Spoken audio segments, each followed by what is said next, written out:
아침의 시작을 알리는 글로벌 주식 라이브 월스트리트 모닝 브리핑 2월 19일 목요일 방송 시작하겠습니다. 여러분 안녕하세요. 저는 여도은입니다. 오랜만이죠. 잘 지내셨죠? 설 연휴 동안 맛있는 거 많이 드시고 미정 씨도 새벽에 보시면서 하루하루를 보내셨을 것 같은데 시장이 다행히도 이제 우리 국내 증시 딱 개장하기 전날의 분위기는 좋았습니다. 장 막판에 좀 이렇게 밀리는 모습들이 보이긴 했지만 또 다시 한번 열심히 양봉을 만들어내가지고 3대 지수가 모두 올랐습니다. 제 S&P 500이 0.54%, 나스닥이 0.76%, 장중에는 1% 넘게도 오르기도 했고요. 다우가 0.2%대 상승으로 마감이 됐습니다. M7 종목들이 오랜만에 일제히 오르는 하루였습니다. 마이크로소프트, 엔비디아 상승의 영향은 아무래도 좀 메타의 영향을 받은 것 같죠. 메타가 루빈 가지고서 데이터 센터 투자하겠다 이런 내용을 발표를 하면서 시장에 전달이 되면서 주가 올랐고요. 오늘 삼성전자, SK하이닉스 또 얼마나 오르려고 이러나 마이크론 테크놀로지의 주가가 여러분 무려 5%대 급등하는 모습을 보였습니다. 구글도 소폭 올랐고요. 애플, 테슬라, 특히나 또 아마존 주가가 1.8%대 강한 상승이 보였고요. 그렇다고 소프트웨어 종목들이 힘들었느냐? 그건 아니었습니다. 물론 팔로알토 같은 경우에는 비용 증가에 대한 부담감, 이에 따라서 투자액은 하향 소식이 있어서 주가가 7% 가까이 하락했지만 오라클이나 팔란티어 등의 종목들 좋았고요. 그동안에 좀 올랐었던 필수 소비재 섹터가 하락세를 보이는 등 그동안 올랐던, 그러니까 기술주 외에 올랐던 종목들의 하락, 그리고 M7 위주의 또 상승이 시장에서는 나타나는 모습이었습니다. 자, 그리고 이제 우리가 대기하고 있는 건 FOMC 회의로 이번 주에도 예정돼 있고 또 PC 발표도 예정돼 있고요. 다음 주에는 아주 중요한 엔비디아의 실적 발표가 예정이 돼 있기 때문에 부디 그동안에 우리가 2월 그리고 1월 말부터 조금 힘들었던 시장이 부디 좀 이제는 2월을 마무리를 좀 아름답게 할 수 있었으면 좋겠습니다. 자, 여러분과 함께하는 월스트리트 모닝 브리핑, 아마도 이제 아직도 휴가를 하시거나 휴가지에 계시거나 아니면은 이틀 동안 연속으로 쉬는 분들도 많으실 텐데 그럼에도 불구하고 함께 해주셔서 여러분 감사합니다. 벌써 3,000분 넘게 들어오셨네요. 오늘도 역시나 월간 뉴스레터 오래 쉬어가지고 명성님이 한 200장 준비해 오지 않았다 걱정이 좀 됐는데 잠시 후에 우리 시황맨 명성님 만나보도록 하겠고요. 이어지는 글로벌 인터뷰, 오늘은 레그넘 투자자문 이충강 대표님 모시고 이거 AI 관련해서 버블 논란, 비용 지출, 그리고 AI 또 소프트웨어 쪽에 있어서의 그 사스 포칼립스 관련해서 이게 또 진정이 된 건지 관련한 내용들, 지금 월가에서는 사도 된다, 과도한 하락이다 이런 얘기 나오는데 과연 사도 될 구간인지 한번 분석해 보도록 하겠습니다. 자, 먼저 글로벌 시황맨 박명선님 함께 할게요. 어서 오세요. 네, 안녕하세요. 자, 어떻게 200장 준비했어요? 아니요. 잘하셨어요. 적당히 했습니다. 좋습니다. 네. 아니 한 3일 쉬어가지고 혹시라도 감기 걸렸어요? 제가 그래서 아무것도 못했어요 이번 연휴에. 그냥 아파서? 집에서. 아닌데 열심히 네? 그 운동 또 하던데. 그 뛰는 거. 주말까지 딱 그러고 아파가지고. 월요일부터 계속 집에만 있다가 아이고. 집에서 한 넷플릭스만 한 50시간 본 것 같아요. 넷플릭스 볼 거 많죠. 전 어저께 넷플릭스에서 어리랑자 봤는데 너무 좋더라고요. 자, 여러분 명선님이 아프대요. 그럼에도 불구하고 열심히 자료 준비해 오셨는데 시장이 다행히도 우리나라 이제 국장 개장을 앞서서 올라줄게 약간 이런 느낌이었어요. 시장 어떻게 마감됐나요? 그러니까 저희가 이제 지난주 목요일까지 장을 보고 네. 그리고 이제 쉬었잖아요. 네. 근데 그 지난주 목요일까지의 그림을 다시 되새겨 보면 네. 일단 AI 관련해서 소프트웨어가 다 죽을 수 있다라는 우려가 되게 컸었고 그게 소프트웨어에서 이제 금융 그리고 뭐 이제 운송 막 이런 쪽까지 막 계속 확대되는 그런 모습이 있었잖아요. 네.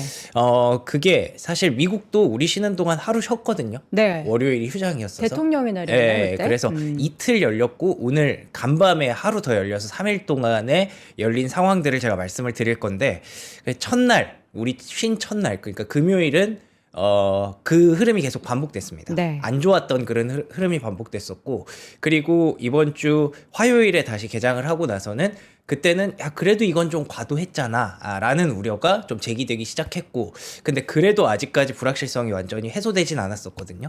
근데 간밤에 요런 언급이 좀 요런 느낌이었어요. 그러니까 이거가 이제 밸류에이션 우려로 인해서 계속 눌렀다면 다시 돌아보니까 뭐야 이쪽이 또 좀 싸 보이네? M7이? 예. 하락해서 예. 아이 뭐야. 그러니까 이제 또 이쪽이 살짝 좀 힘을 받는 그런 모습이었는데 힘을 그렇게 또 받는다고 세게 받진 못했고요. 네. 그리고 지금 핀비드 맵 보시는 것처럼 보시면 아시겠지만 계속 이렇게 쭉 빠지는 그런 흐름이 또 아쉬웠습니다. 그러니까 이게 원래는 나스닥이 1% 넘게 상승을 하고 있었다가 그게 다 빠진 거거든요. 이게 그래서 별로 좋지 않았어요. 간밤의 장도.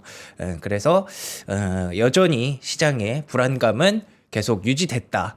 이렇게 보시면 될 것 같고요. 네. 뭐 잠시 후에 보여드리겠지만 연휴 동안의 흐름도 별로 썩 좋지 않았다.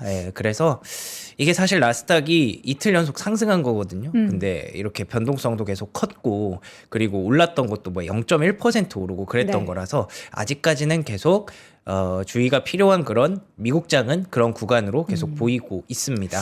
저는 약간 긍정회로 희망회로를 좀 돌리고 싶어서 네네. 한 그 뭐죠? 3개월 사이 차트를 봤거든요. S&P 500이 네. 박스권이에요. 그렇죠, 그렇죠. 그러니까 막 예. 추세적으로 맞아요. 이걸 막 꺾였다라기보다는 박스권이고 최근에는 그래도 그 박스권 하단에서 조금 고개를 들고 있다. 그래서 장이 음. 사실 막 그렇게 막 꺾였다라고 보기는 맞아요. 어렵고요. AI 기술주에 대한 우려가 여전히 컸었고 네. 사실 그 기술주에 대한 우려도 따지고 보면은 이게 되게 말이 안 맞아요. 왜 앞뒤가? 그러냐면 이게 소프트웨어가 막 죽을 수 있다라는 거는 네. 다시 말하면 AI가 생각보다 되게 빠르게 발전하는 거잖아요. 그쵸. 예. 근데 그 빠르게 발전하기를 누구보다 원했던 쪽은 빅테크에 투자했던 사람들이거든요. 맞아요. 이들이 빨리 그 투자를 해서 이 투자의 성과가 나와서 AI가 빠르게 발전해서 이 빅테크들이 점점 더 컸으면 좋겠다를 기대하면서 투자를 했던 건데 여기도 죽이고 여기도 죽이니까 사실은 이게 안 맞는 거죠. 따지고 보면은. 근데 뭐 과도기에 일어날 수밖에 없는 그런 상황이다라고 얘기를 하면은 어쩔 수는 없지만 네. 어쨌든 결론적으로 제가 보고 있는 거는 여기 둘 다가 이제 밸류에이션 압박을 받는 거구나라는 측면으로 저는 해석을 하고 있기 때문에 네. 다시 돌아와서 보면 뭐야 얘네가 많이 내려왔으니까 이제는 또 다시 볼만하네 라는 시나리오로 점차 조금씩 바뀌고 있기를 기대하고 있는 겁니다. 근데 그게 뭐 당장 하루 만에 이렇게 다 예를 들면 팔란티어가 지금 거의 30% 넘게 빠졌는데 그걸 하루 만에 15% 20%씩 급등시킬 수는 없잖아요. 네. 그렇기 때문에 그 시간이 조금 필요한 것 같고요. 그래서 지금 요 S&P 500 맵을 보시면 뭐 대부분 이제 초록불이 이제 슬슬 들어오기 시작했는데 지난주의 맵을 보면 한번 같이 그냥 볼까요? 이게 지난주 금요일의 흐름이었어요. 금요일의 흐름도 변동성이 굉장히 컸죠. 네. 지금 이렇게 장중에 올라가다가 다 빠지는 그런 모습이 나타났었고 이때도 이제 빅테크 좀 순환 시대가 좀 있었는데 그래도 중소형주에서는 저가 매수가 좀 유입되는 그런 현상이 있었고요. 그리고 지난 화요일의 그림도 뭔가 그래도 시장이 좀 변동성을 줄이는 듯 합니다만 근데 계속 이제 강보합권에서 움직였기 때문에 0.1% 상승밖에 안 했기 때문에 사실 따지고 보면 연휴 동안 거의 아무 일도 없었다라고 해도 과언이 아닌 그런 상황으로 보시면 됩니다. 근데 이제 뭐 로테이션도 계속 반복이 됐었고 여전히 기술주가 불안한 그런 흐름 속에서 오늘은 그래도 조금 반등을 했다 이렇게 보시면 될 것 같고요. 그리고 이제 금리가 또 이렇게 살짝 또 올라왔어요. 지난주에 고용 발표되고 뭐 물가 발표되는 과정에서 금리가 쭉쭉 떨어졌는데 그래도 다시 이제 반등하는 그런 모습이 있었고요. 금 가격도 2% 가까이 상승하면서 다시 5,000달러로 복귀를 했습니다. 가장 좀 눈에 띄는 상품 선물 가격의 변동이라면 유가예요, 유가. 이거 보시는 것처럼 4.7% 어제 급등을 했거든요. 네. 근데 이게 이란과의 불확실성이 여전히 남아 있더라고요. 지난주 저희가 이제 연휴 들어가기 전에도 이란이랑 뭐 협상한다 어쩐다 이 얘기가 계속 반복이었잖아요. 아직도예요? 네, 근데 돌아왔는데도 똑같더라고요. 근데 조금 더 우려가 커졌습니다. 이게 무슨 약간 잠시 후에 말씀드리겠지만 뭐 전면전 이런 걸로 좀 진행이 될 수 있다라는 얘기가 있어요. 전면전이라는 단어를 쓰는 게 되게 누가 조심스럽고 전면전이라는 단어 썼어요? 이란 쪽에서? 미국 쪽에서 그런 보도가 나왔습니다. 아. 네, 미국과 이란이 전쟁을 지금 준비 중이다. 네, 이거는 베네수엘라처럼 한 큐에 끝나는 그런 이슈가 아니라 그쵸. 아예 전쟁을 지금 좀 준비를 하고 있다라는 얘기가 나와서 합의가 잘 안 되는군요. 그래서 이 간밤에 그 상승폭을 이렇게 줄인 이유를 미리 말씀드리면 두 개예요. 이 유가 그리고 또 두 번째는 FOMC 의사록이 공개가 됐는데 네. 거기서 이제 금리 인상 우려가 제기가 됐어요. 그러면서 그 두 가지가 시장을 여전히 압박을 했다. 이렇게 보시면 될 것 같습니다. 비트코인 가격도 66,000달러. 뭐 비트코인 빠지는 건 상관없어라고 하기에는 우리가 이미 그 상관관계를 너무 많이 봤죠. 그렇기 때문에 여전히 시장은 불안하다라고 보는 게 일단은 맞습니다. 지금 시점까지는 맞고요.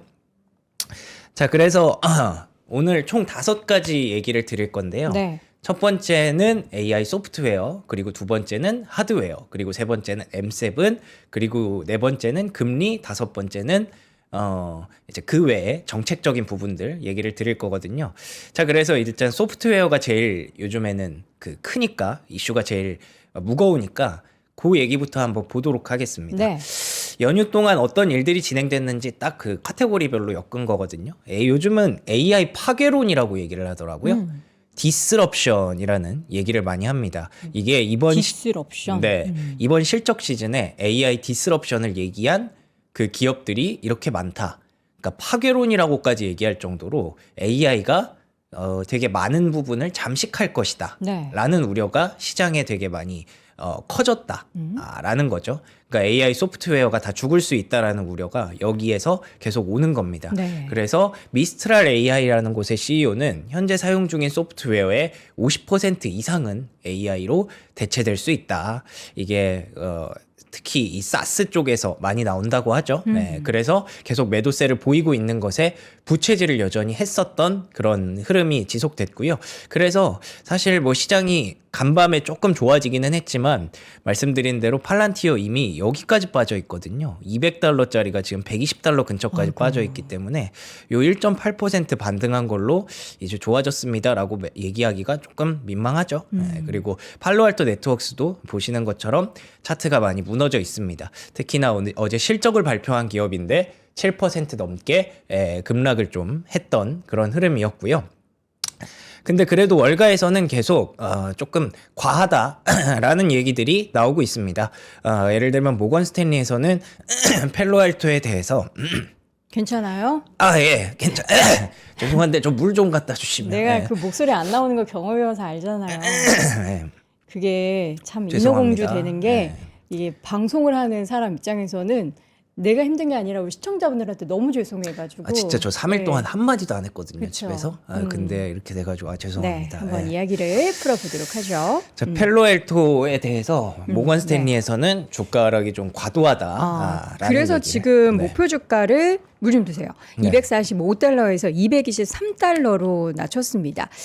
그런데 비중 확대 등급은 계속해서 유지를 하향 조정을 한 거군요. 이 비중 확대 자체가 네네네. 플랫폼으로의 전환이나 하이퍼스케일러의 성장 그리고 AI 등의 보안 분야의 여러 장기적인 트렌드에 대해서 팔로알토가 여전히 유리한 위치에는 있지만 그래도 목표 주가를 좀 하향 조정한 부분들은 좀 부정적이었습니다. 그렇죠. 요즘 어쨌든 소프트웨어 쪽이 많이 안 좋다 보니까 네. 이거는 좀 피할 수가 없다라는 건데 그럼에도 불구하고 이 정도까지 펠로알토가 뭐 거의 망할 것처럼 시장에서 이렇게 보는 건 좀 과도하다라는 의견이었고요.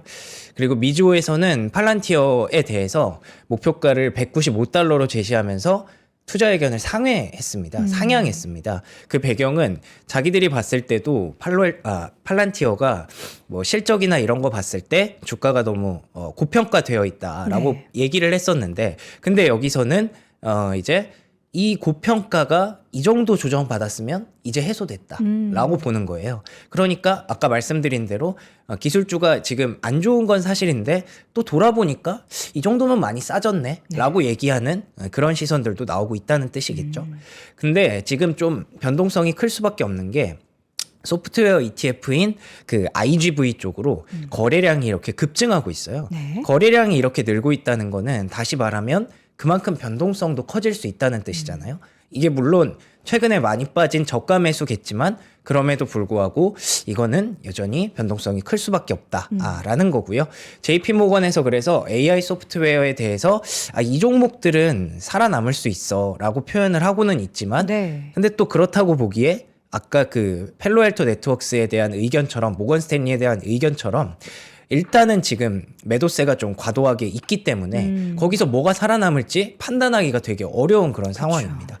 예, 그래서 이런 부분들을 좀 보면서 좀 올라올 때 어떤 종목들이 더 세게 올라오는지 보면서 그 흐름을 좀 판단해야 되지 않을까. 일단은 AI 소프트웨어는 여전히 분위기가 썩 좋지 않다. 이렇게 정리하시면 될 것 같고요. 근데 또 AI 관련한 버블 우려는 낮아졌다라는 게 또 월가의 시각들이 지금 계속 나오고 있잖아요. 많이 하락하다 보니까. 네, 그러니까 그거예요. 예, 많이 하락해서입니다. 예. 주가가 하락해서 네. 하락하다 보니까 지금 많이 또 그것도 그럼 또 올라가면 또 맞아요. 버블이라고 할 그럼 거예요? 또 위에서 또 누르겠죠. 그래서 계속 이 박스권. 예, 박스권이 될 수밖에 없는 그런 박스권을 흐름이고. 뚫어내야 할 텐데. 그래서 야데니도 이런 얘기를 했어요. 그래도 AI 버블 우려는 확실히 낮아졌다. 이 PER 숫자를 보니까 작년 말 30 이상에서 23.7까지 내려왔다고 하더라고요. 이게 꽤 많이 내려왔어요. 이 정도면은. 그러니까 그동안 계속 엔비디아도 그 자리에서 머물렀고 그쵸. 팔란티어도 많이 빠졌고 다른 그 마이크로소프트도 많이 하락하면서 AI 버블 우려는 최소한 낮아졌다. 네. 그런 얘기가 있더라고요. 뭐 튤립 버블이라든지 과거의 버블 사례들을 비교했을 때 그때랑 비교하기 어려운 게 그때는 버블 우려조차 없이 날아갔대요. 갑자기. 예. 근데 지금은 어쨌든 뭔가 계속 태클을 걸잖아요. 이게 근데 사람이 또 학습 효과라는 게 있잖아요. 네네. 그래서 지금은 이제 우리가 많이 아는 만큼 그럴 수도 과거에 이런 있죠. 일이 있었잖아 이러면서 네. 그것도 그때는 또 버블이었잖아 이러면서 더 과도한 걱정을 하는 것 같기도 해요. 그래서 오히려 이렇게 걱정을 하면서 가는 게 오히려 낫다고 하더라고요. 예. 돌다리도 두들겨보고. 예, 그게 오히려 버블을 피하기 위한 그런 방법들이기 때문에 네. 이렇게 한 번씩 나타나는 게 버블 우려는 낮아지는 것이다라는 거고요. 왜 지난주에 이런 얘기도 많이 하셨었던 것 같은데 뭐 제이커브였나요? 그러니까 AI가 폭발적으로 성장하는 순간에는 그 소프트웨어 중에서도 살아남는 기업들이 그 파일을 다 차지할 수 있기 때문에 그 순간이 온다면 이 기업들을 우리가 계속 보면서 아까 JP모건이 나열한 그런 기업들을 보면서 실적이 좋은 기업들은 조금씩 담아봐도 되지 않을까. 일단은 연휴 사이에 조금씩 그게 어느 정도 완화가 됐다. 이렇게 정리하시면 될 것 같습니다. 최근에 그래서 펀드 쪽에서 또 빅테크 종목들 특히 소프트웨어 뭐 구글이나 마이크로소프트 이런 종목들 많이 넣더라고요. 네네. 예, 하락해서 그래도 이제 담을 만한 종목은 결국에는 빅테크다라는 거죠. 이 가운데 이제 하드웨어 쪽은 괜찮죠? 그렇죠. 네. 네, 하드웨어 쪽은 그래도 괜찮지 않았나 싶어서 하드웨어의 흐름들을 연휴 동안 어떻게 있었는지 한번 봤는데요.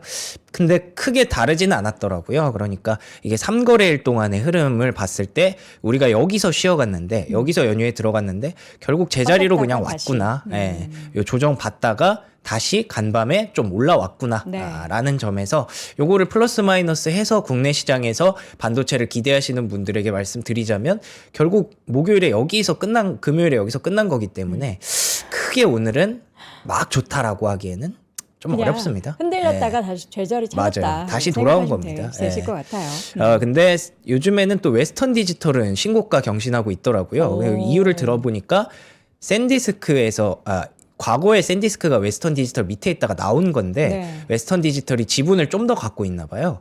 그래서 100% 여전히 들고 있군요. 네, 좀 갖고 있는 거를 이제 매도할 수 있다라고 하면서 웨스턴 디지털 주가는 올라가고 샌디스크 주가는 좀 빠지는 그런 흐름이 나타났었고요.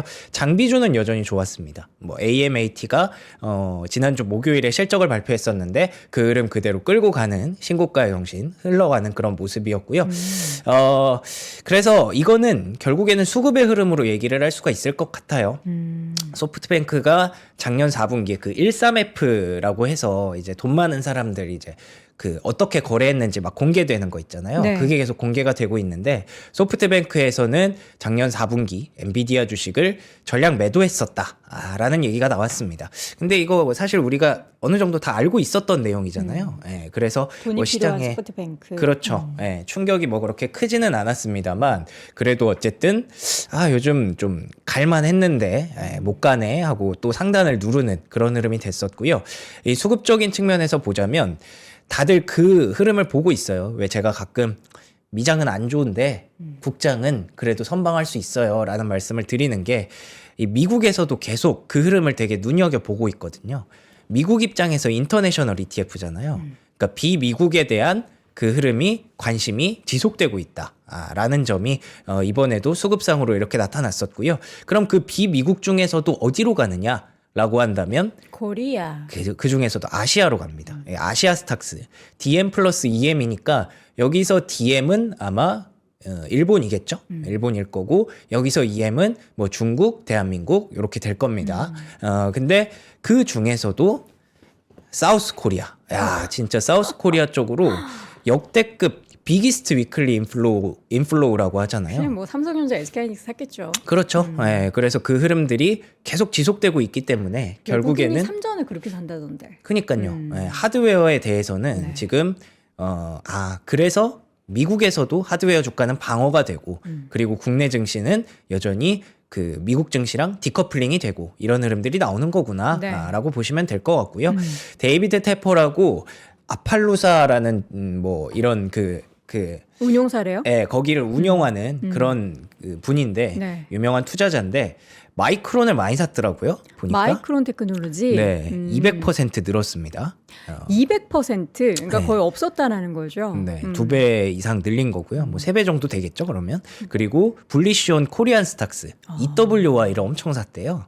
예, 그러니까 지금 시장은 계속 소프트웨어보다는 하드웨어 쪽으로 계속 움직이고 있는 그 수급의 흐름을 다시 한번 읽을 수가 있었습니다. 우리가 이제 주식뿐만 아니라 주말 사이에서 있었던 이슈 중에서 머스크가 우리나라 태극기를 SNS에 다 올리던데요. 아, 그러니까요. 네. 이거 뭐 태극기를 몇 개를 올렸는지 모르겠어요. 많이 올렸어요. 이게 그거잖아요. 그 AI 팹 만든다고. 네, 채용 공고. 네, 반도체 팹을 일론 머스크가 아무리 생각해도 이 반도체 때문에 신경이 쓰이니까 반도체 팹을 본인이 만들어야겠다라고 했었잖아요. 네. 그래서 채용 공고를 또 냈더라고요. 칩 디자인 엔지니어 이런 사람들을. 이거 사실 뭐 좋게 말하면 대한민국 만세지만 나쁘게 말하면 이거 뭐 기술자 빼가겠다는 건데. 최근에 삼성전자에서 그 되게 높은 그 기술 관련한 임원이 또 기술 빼돌려가지고 최근에 뉴스 됐던 게 있던데. 근데 뭐 아마도 돈 많이 주겠죠? 뭐 좀 불가피하게 넘어가겠죠? 예. 근데 이거는 또 이거 호재라고 봐야 되는지 악재라고 봐야 되는지 잘 모르겠네요. 근데 어쨌든 지금 생각할 수 있는 건 그만큼 미국에서도 인정받는 대한민국 반도체다. 예, 뭐 이렇게 긍정적으로 좀 생각을 하고 싶고요. 네. 그리고 이제 하드웨어 쪽에서 우리가 또 볼만한 흐름들이 하나가 나왔던 게 어느새 우리 연휴 지나가고 오니까 엔비디아 실적 발표 당장 다음 주입니다. 맞아요. 예. 그래서 다음 주를 노리고 이 개인 투자자들의 수급이 엔비디아에서 쭉 빠지다가 딱 2월 18일 들어오면서 다시 이렇게 확 살아나는 그런 모습을 보였거든요. 예, 그렇기 때문에 다음 주는 또 엔비디아 실적에 주목하시면 여전히 반도체에 대해서는 시장이 좀 긍정적인 기대감을 안고 가겠구나라는 전망에서 시티그룹이 하반기 전망 여전히 긍정적이다. 뭐 루빈도 나올 거고 앞으로 계속 좋아질 거니까 3월 중순 GTC 컨퍼런스까지 엔비디아의 모멘텀이 많다라는 점에서 상반기에는 조금 계속 부진할 수 있지만 하반기를 노리고 모아가는 전략도 필요하지 않을까? 하드웨어 쪽에서는 특히 지금 하드웨어가 메모리에만 집중돼 있는데 그게 이제 엔비디아 같은 좀 더 큰 범위로 확장될 가능성도 하반기에는 좀 보셔야 될 것 같습니다. 네. 자, 이어서 세 번째 이슈는 M7이 전 종목 지금 YTD 기준으로는 하락 전환을 했습니다. 그러니까요. 이게 한 종목도 빠지지 않고 다 하락 전환이다. 네. 정말 많이 싸지긴 했군요. 그쵸. 예, 그래서 첫 번째 소프트웨어, 하드웨어의 분위기 말씀드렸고, 이제 M7은 그래서 어떤 일들이 있었는지 한번 쭉 정리를 해보려고 했는데, 다 이렇게 어느새 하락 전환을 해 있길래. 마소가 제일 많이 빠졌네요. 그러니까요. 아마존 같은 경우에도 9거래일 연속 하락을 했었더라고요. 저 S가 뭐죠? S요? S가 S&P 500입니다. 아, 예, S. 스파이. 난 저런 티커가 있었나, 저런 로고가 있었나 싶었네. 메타가 그나마 덜 빠진 건데 이거 지난번 실적 발표에서 이미 급락을 많이 했었기 빠졌죠. 때문에 맞아요. 예, 뭐 큰 비교는 안 되고 그나마 구글이 잘 버텼다, 네. 엔비디아가 잘 버텼다 정도로 보시면 될 것 같고요. 그러니까 이게 XLK 그러니까 아까 그 IGV라고 소프트웨어 ETF의 변동성이 커졌다, 거래가 많아졌다라고 말씀드렸는데 XLK 같은 경우에는 뭐 M7 같은 기업들도 많이 들어가 있거든요. 단순히 소프트웨어만 얘기하는 건 아닌데 이 기술주 전반적으로 이 공매도가 이렇게 급증을 하고 있다는 거겠죠. 근데 이게 단기적으로 이렇게 급증을 하면 그러면 또 이게 완화가 되면서 올라가는 경우도 있지만 지금은 일단 불안 심리가 좀 더 우선순위이기 때문에 M7도 조금 불안하다라는 측면이 좀 있었던 것 같습니다. 근데 앞서 말씀드린 대로 특히나 지난주 금요일까지는 아마존이 9거래일 연속 하락을 하면서 시장에 엄청난 불안감을 안겨줬었어요. 그래서 사실 이번 주 화요일에 돌아왔을 때까지도 시장은 정말 분위기가 많이 안 좋았습니다. 네, 근데 그걸 그래도 아마존이 이번 주 화요일에 소폭의 저가 매수로 인해서 깨줬고 그리고 오늘 그래도 시장이 조금 반등을 해주면서 분위기가 많이 완화된 거고요. 이게 참 이것도 좀 넌센스죠. 그 투자를 우리 투자자 입장에서 제가 좀 물어보고 싶어요.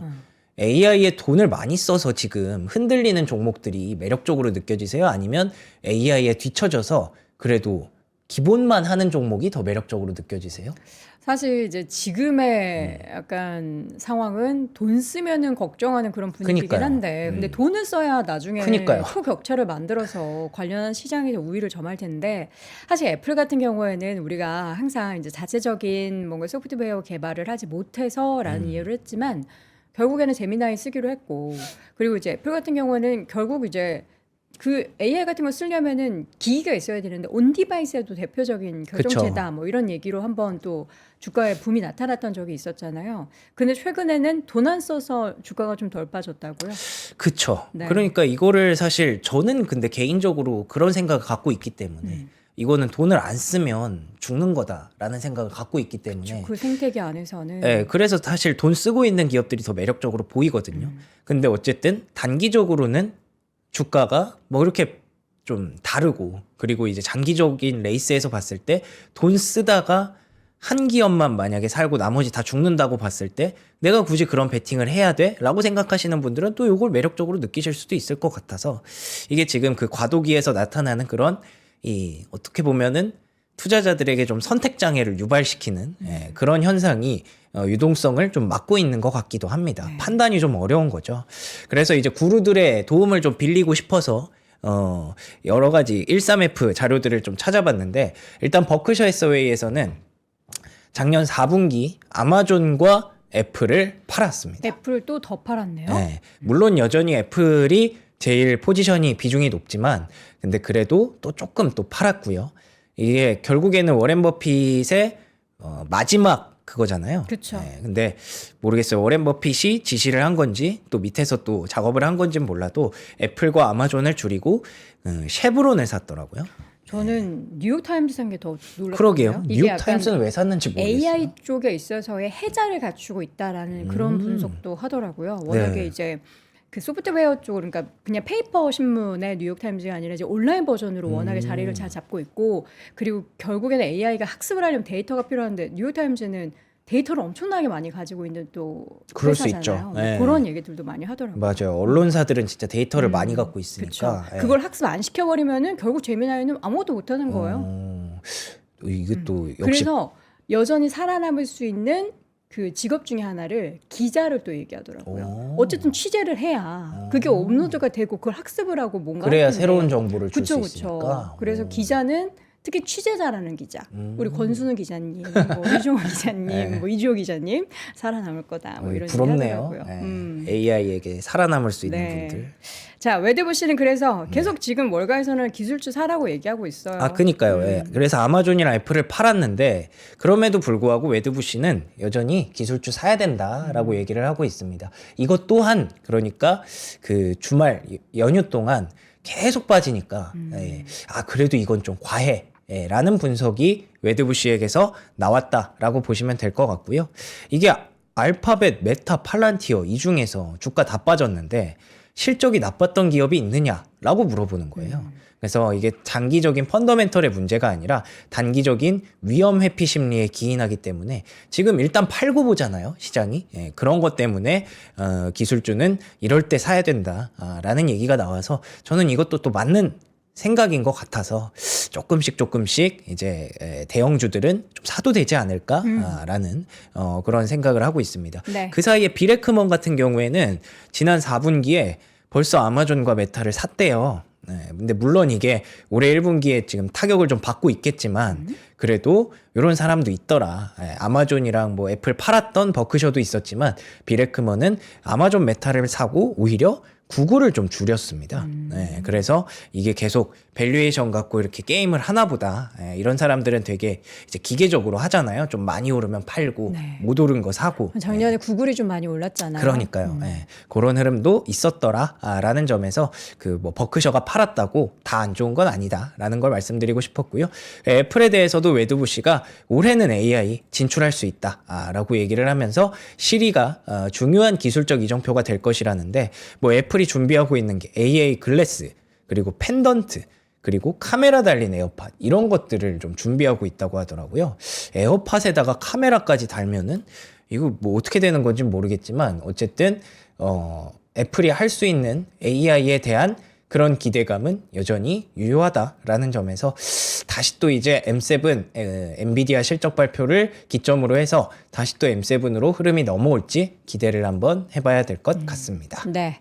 자, 이어서는 시장에서 이제 우리가 여러 가지 데이터들도 많이 발표가 됐어요. 지난주에 이제 CPI 그리고 이번 주에는 이제 PCE 발표가 예정돼 있고 뭐 금리 얘기는 뭐 어제 뭐 FMC 의사록 사이에서도 얘기를 했겠지만 기대감이 많이 낮춰져 있긴 하죠. 네. 그래서 지난주 딱 금요일에 원래 CPI가 발표가 됐었거든요. 근데 CPI가 시장에 아무런 영향을 주지 못했습니다. 그만큼 뭐 예상한 대로 나왔고, 그리고 또 이에 대해서 시장이 이미 금리 인하는 못한다라는 컨센서스를 갖고 있기 때문에 그의 변화가 전혀 없었다고 보시면 될 것 같은데요. 요거 차트 보시면은요. 1월 CPI 2.4%, 2.5%로 나왔고요. 전월 대비해선 0.2%, 뭐 이미 지난주에 이거 보여드렸던 대로 2.5% 정도 수준으로 예상을 했기 때문에 그냥 예상치에 부합했고 큰 영향은 없었다라고 볼 수가 있는 거죠. 오히려 연준의 바 이사가 얘기했던 그 내용이 시장에 더 영향력이 컸어요. 뭐라고 얘기를 했냐면 두 가지 얘기를 했습니다. 여전히 인플레이션이 2% 목표치로 복귀하고 있다는 명확한 증거가 필요하다. 그리고 AI에 대해서도 요즘 AI 때문에 뭐 AI가 진짜 그 아까 디스럽션 그러니까 파괴할 수 있다라는 우려 때문에 지금 시장이 긴장하고 있는데 그럼 또 금리 인하 해줘야 되는 거 아니냐라는 질문이 있었나 봐요. 네. 근데 아직까지 금리 인하를 정당화할 정도로 AI가 침투했다고 생각하지 않는다. 그러니까 현재까지 AI가 실업률을 증가시킨다는 증거는 뭐 추측은 가능하지만 여전히 증거가 없다. 명확한 증거가 없다. 라고 얘기를 했거든요. 그래서 이거를 닉 티밀하우스 기자가 해석을 돌려줬는데 네. 결론적으로는 당분간 금리를 동결하는 것이 적절할 것으로 보인다. 그리고 AI에 대해서 정책금리 인하의 이유가 될 가능성은 아직까지는 낮다라고 얘기했다는 점에서 결론은 당장은 금리 인하하지 않겠다라고 보면 될 것 같고요. 네. 근데 FOMC 의사록에서 갑자기 오늘 새벽에 공개가 됐는데 인플레이션이 목표 수준 이상으로 유지될 경우에 연방기금 금리 목표 범위 상향 조정이 적절할 수 있다는 가능성을 반영한다. 금리 인상 얘기하는 거예요, 지금? 그렇죠. 예. 그래서 이제 간밤에 분위기 좋아지다가 그걸 다 깎아먹었거든요. 근데 이게 사실 물론 인플레이션이 목표 수준 이상으로 유지될 경우라는 단서가 달려 있어서 당장 금리 인상을 한다라는 전망이 반영되진 않았어요. 근데 어쨌든 시장의 분위기가 안 좋았는데 저런 얘기가 딱 등장하면서 뭐야 이러면은 또 금리 인하가 아니라 혹시 인상하는 거 아니야? 라는 우려가 확 제기가 됐거든요. 네. 근데 이거는 진짜 좀 유심히 보셔야 되는 게 저는 금리 인상한다고 물론 예상하지는 않지만 저는 그 생각은 해요. 시장이 진짜 이제 상승장, 대세 상승장이 꺾인다면 그거는 금리 인상의 시그널이 들어왔을 때일 가능성이 상당히 높다고 보거든요. 지금 안 그래도 금리 인하 못한다 하면서 미국장이 결국 못 가는 건데 네. 근데 거기서 만약에 금리 인상 시그널이 나온다? 그러면은 그때부터는 진짜 시장의 하락장이 시작될 수도 있습니다. 그렇기 때문에 요거는 뭐 어차피 금리 인하 못하는 건데 그걸 왜 자꾸 얘기해 하실 수도 있지만 그래도 그런 시그널을 좀 엿보기 위해서 앞으로도 계속 지켜볼 필요는 있다. 다만 지금 금리 인상한다는 건 아니니까 너무 겁먹을 필요는 없다. 이렇게 정리해드리고 싶네요. 자, 이란 전쟁 임박 이 얘기를 좀 한번 해보도록 하죠. 네네. 이게 또 좀 잦아들 줄 알았는데 오히려 더 확대가 되고 있는데요. 이게 이제 악시오스라는 언론사에서 제기가 된 건데 그 언론사가 보시면은 뭐 좀 힘 있는 언론사입니까? 힘이 있다기보다 이런 약간 루머성 전쟁 얘기? 얘기들을 아, 루머성 얘기. 근데 그게 뭐 아예 터무니없는 얘기를 하는 데는 아니고요. 예, 그래도 그런 이런 내용들을 주로 다루는데 예, 팩트 맞아요, 체크를 맞아요. 한다. 그래서 막 완전히 팩트인 내용만 보도하는 데는 아닌데, 예, 근데 그래도 이런 우리가 그럼 판단해야 되는 거죠. 그렇죠. 예, 뭐 이런 얘기가 있다더라, 네. 카더라를 많이 전하는 그런 곳이에요. 그래서 근데 그렇다고 보기에 또 메이저 워라는 단어를 쓰고 그리고 또 여기에서 되게 시나리오가 되게 자세하게 묘사가 돼 있었거든요. 디테일해요? 예, 근데 그거를 제가 이거를 뭐 내가 그렇게까지 진지하게 생각해야 되나 싶어서 아직 썰인데 그래서 뭐 제가 다 가져오진 않았지만 그러니까 어쨌든 요지는 그거였어요. 이거는 한 방에 끝나는 그런 뭐 그런 얘기 베네수엘라 같은 얘기가 아니라 이거는 조금 장기화되는 전쟁을 지금 미국이 준비를 하고 있다더라 라는 얘기였고요. 그래서 지금 벌써 그 항공모함이 벌써 또 갔거든요. 포드호라고 해서 지금 계속 이쪽으로 모이고 있는 상황이거든요. 지금 미국 쪽에서 이란 방향으로 계속 보내고 있는 거죠. 네. 근데 또 그 사이에 18일에 나왔던 기사면 러시아, 중국, 이란이 배를 또 이쪽으로 같이 보내고 있다. 호르무즈 쪽으로. 러시아도? 예. 그러니까 이게 좀 분위기가 심상치 않아요, 확실히. 예. 그래서 이게 정말 터질지 안 터질지는 모르겠지만 저는 오히려 러시아, 중국까지 간다라는 게 오히려 전쟁 가능성은 높지는 않을 수도 있겠다라고 보기는 합니다만. 근데 이게 또 또 중간 모르니까. 선거 앞두고 트럼프 입장에서도 저런 네. 노이즈를 만들어야 지지층 결속이 좀 생기고 그럴 수도 이러잖아요. 있죠. 네.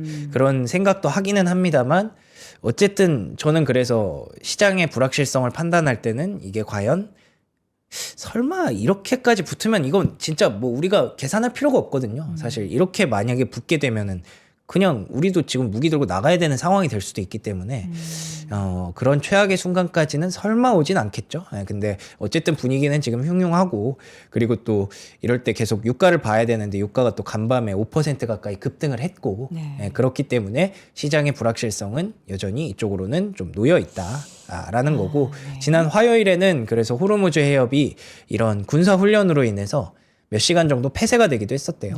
근데 호르무즈 얘기를 하면 우리는 또 민감하게 들리니까 단순히 몇 시간 폐쇄긴 합니다만 그래도 여기 분위기가 계속 심상치는 않구나. 계속 시장의 불확실성을 유도할 수 있겠구나라는 점은 여러분들이 염두에 두셔야 될 것 같습니다. 네. 그 와중에 또 미국이 뭐 중국이 비밀 핵실험을 한 거 아니냐라고 하면서 분위기가 조금 이상하게 끌고 가더라고요. 연휴 사이에 이런 일들이 있었다. 근데 이게 막 심화되진 않았고요. 그냥 계속 이렇게 이런저런 외교적인 이슈들이 있었다라는 점이고요. 그리고 셧다운도 생각보다 조금 길어질 것 같다고 합니다. 이게 또 해소가 안 됐네요. 그러면서 셧다운이 계속 지속되는 양상. 이러면 또 수급의 물꼬를 트기가 좀 쉽지가 않죠. 물론 국토안보부 제한적인 셧다운이긴 합니다만 정부가 어쨌든 한쪽이 이제 구멍이 난 거니까 그에 대해서 좀 우려가 있다고 보시면 될 것 같고요. 근데 어쨌든 뭐 재료로 좀 쓰실 만한 거 좀 여러 가지 찾아보다가 이게 뭐 재료가 될지는 모르겠지만 일본이 5,500억 달러 약속했던 거 그거에 대해서 세부 사항이 공개가 됐습니다. 네. 텍사스주의 석유와 가스, 오하이오주의 발전, 그리고 조지아주의 핵심 광물이라는 전략적 분야에서 대규모 프로젝트를 시작한다. 라는 거. 이게 사실 어느 정도 다 맞닿아 있는 것 같아요.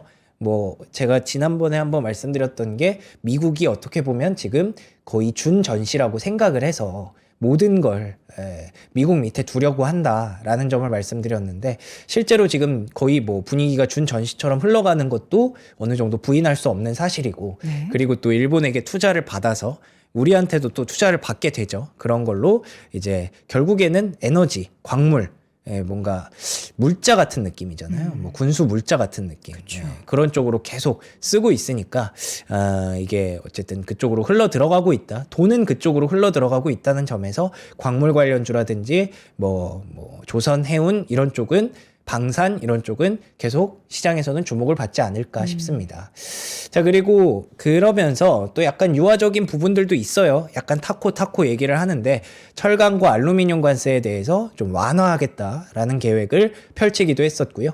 자, 그리고 이제 2월 20일에는 또 대법원의 판결이 열립니다. 이때 관세 판결이 나올지는 모르겠지만 관세 판결 가능성도 있다고 하더라고요. 그래서 2월 20일이 당장 내일이니까 주말 사이에 혹시 관세 판결이 나오는지도 보시면 좋을 것 같고, 그나마 호재라고 할 수 있는 거는 이제 크고 아름다운 법안에 따라서 이번에 세금 환급을 역대 최대 규모로 미국 시민들이 받게 될 거라고 네. 하더라고요. 그래서 그럼 그 돈이 어디로 갈까에 대해서 기대를 또 하게 되는 건데, 실제로 이게 BBA 통과되고 나서 이 TGA 잔고가 세금 환급 전에 급증을 하는데, 거기에 이제 쫙 풀리는 거예요. 재무부가 갖고 있던 유동성이. 네. 그러면은 세금 환급이 되면서 그게 싹 나오겠죠. 그러면서 소득세 환급으로 인해서 점점 더 개인 투자자들이 조금 유동성이 생길 수 있으니까 다음 주부터 이 소득세가 환급이 시작되면 그러면 또 한번 유동성을 기대해 볼까라는 부분도 어쩌면 호재라고 볼 수도 있겠죠. 네. 그래서 시장에서는 그러면 그 돈이 어디로 흘러갈까? 웰스파고에서는 아마 욜로 주식으로 가지 않을까라고 얘기를 합니다. 욜로? 그러니까 돈을 주는 거잖아요. 어쨌든 환급이니까. 네. 뭐 꽁돈은 아니지만 어쨌든 돈이 생기는 거잖아요. 그럼 그게 어디로 갈까? 돈 쓴다. 투자를 해서 먹고 마시고 한다. 네, 뭐 로빈후드로 가든지, 아. 메타에다가 뭐 SNS에 돈을 태우든지, 네, 뭐 그 다음에 잠시만요. 여행 간다. 브로드컴은 저는 왜 있는지 모르겠어요. 주식 산다는 거. 네. 그리고 보잉 같은 경우에는 뭐 돈 많은 사람들이 비행기를 또 사나 봐요. 네.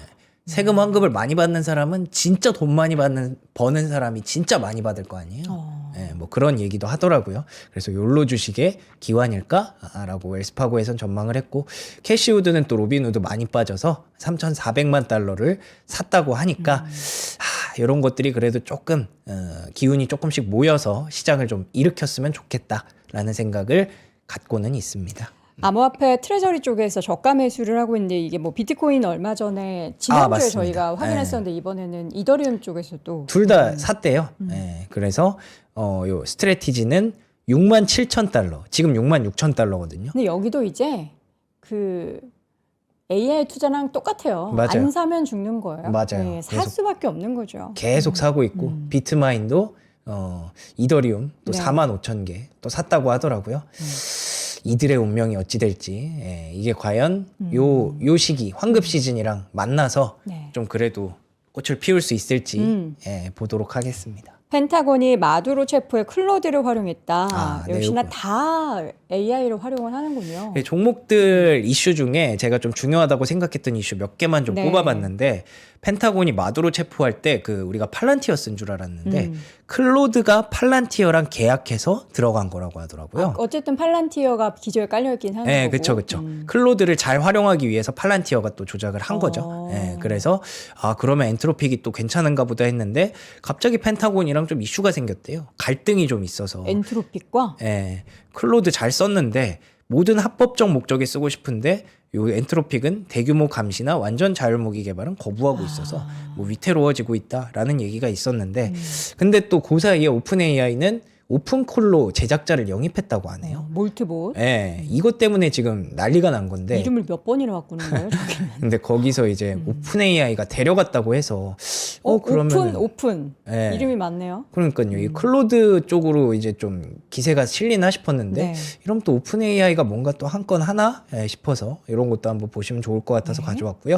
메타와 엔비디아는 단연간의 파트너십을 발표했습니다. 뭐 요거는 읽어보시면 아시겠지만, 그 엔비디아가 최근에 요즘 메타가 제일 잘하더라라고 했는데, 아니나 다를까 둘이 이렇게 파트너십을 맺고 같이 좀 AI를 좀 잘해보자라는 쪽으로 으쌰으쌰 뭉쳤다라고 네. 보시면 될 것 같습니다. 근데 이거의 악재로 반대급부로 AMD 많이 같은 빠졌어요. 종목의 주가가 좀 빠졌다, 인텔도 좀 빠졌다 보시면 될 것 같고요. 바클레이즈에서는 피지컬 AI가 앞으로 2035년까지 1조 달러까지 클 것이다 라는 얘기를 했는데, 뭐 다 아는 얘기긴 한데 그래도 이것도 좋아하시는 분들이 있을 것 같아서 가져왔고요. 마지막으로는 모더나가 최근에 주가 빠졌다가 FA 백신 그 안 받아준다고 그래서 빠졌다가 그거 다 다시 돌려놨어요. 그래서 재검토로 인해서 헬스케어 쪽도 좀 살아났다라는 점이고, 실적은 거의 끝났는데 다음 주에 엔비디아 그리고 내일 월마트.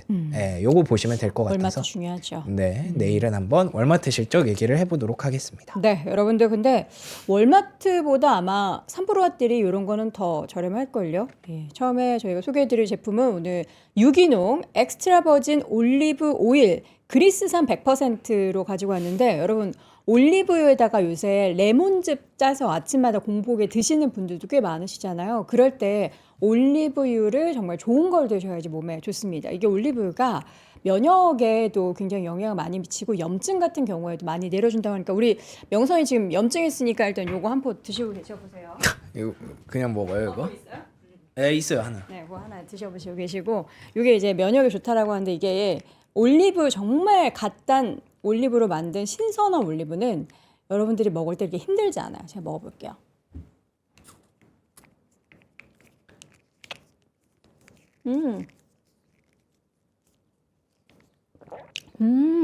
이게 약간 풀향 나는 게 있고 약간 또 달달한 그런 향 나는 게 있거든요. 쎄하네. 이거 되게 신선한 거야. 이게 약간 쎄하죠? 인상 쓰지 마요. 아, 몸에 좋은 거는 원래 쎄한 거예요. 저는 빈속에 기름을 이렇게 먹어보는 근데 전혀 건 느끼하진 않죠. 태어나서 처음이에요. 풀맛 나지 않아요? 풀맛? 근데 좋네요, 나름. 올리브 오일은 여러분들께 이제 염증 있는 분들 요거 진짜 매일 드셔보세요. 진짜 좋아지는 거. 저희 엄마 아빠도 요거 드시거든요. 요것도 보시면 하나 주문하시겠네. 올리브 오일에 레몬즙. 레몬즙도 집에서 뭐 짜 드시는 것도 좋지만 요새는 이제 같이 나온 것도 있으니까 함께 하시면 너무 좋을 것 같고 저희가 오늘 입고 있는 이 제품 또 보여드려야죠. 아미 가디건이 다시 돌아왔습니다. 요 가디건은 정말 인기 많은 제품 중에 하나로 오늘은 저희가 다 블랙으로 가지고 왔어요. 남녀 공용 제품으로 아미 자수 여기 딱 들어가 있는 봄 가디건 최초 13만 9천 원대 가져왔는데 핏 한번 보여드릴게요. 마이크도 좀 준비했어요. 자, 우리 명성님은 지금 엑스라지 사이즈 어때요? 입어보신 소감이? 오, 핏이 좋네요, 아주. 그건 명성님이 몸이 좋아서 그런 거예요. 아, 명성 살 네. 빠진 거 봐. 어떻게? 한 바퀴 돌아볼게요, 저는 M 사이즈 입었습니다. 저는 여기 앞에 단추 한 2개 풀러서 입은 거고 저는 M 사이즈 입었는데 자꾸 M 사이즈 입다 보니까 몸이 M으로 변하는 것 같은 그런 느낌? 약간 저는 벙벙한 느낌이고 명선님 어깨 라인 잘 맞죠? 네, 여러분들 이렇게 선택하시면 좋을 것 같습니다. 105 사이즈이신 분들은 자연스럽게 X라지 선택하시면 되고 저는 이제 보통 이제 여성 기준으로 55 사이즈라고 하죠. 근데 S 사이즈 입는 것보다는 가디건 같은 경우에는 좀 넉넉하게 입는 게 좋으니까 잘 선택하시면 좋을 것 같습니다. 자, 지금까지 글로벌 시황맨 박명성님과 함께했습니다. 고맙습니다. 맞습니다.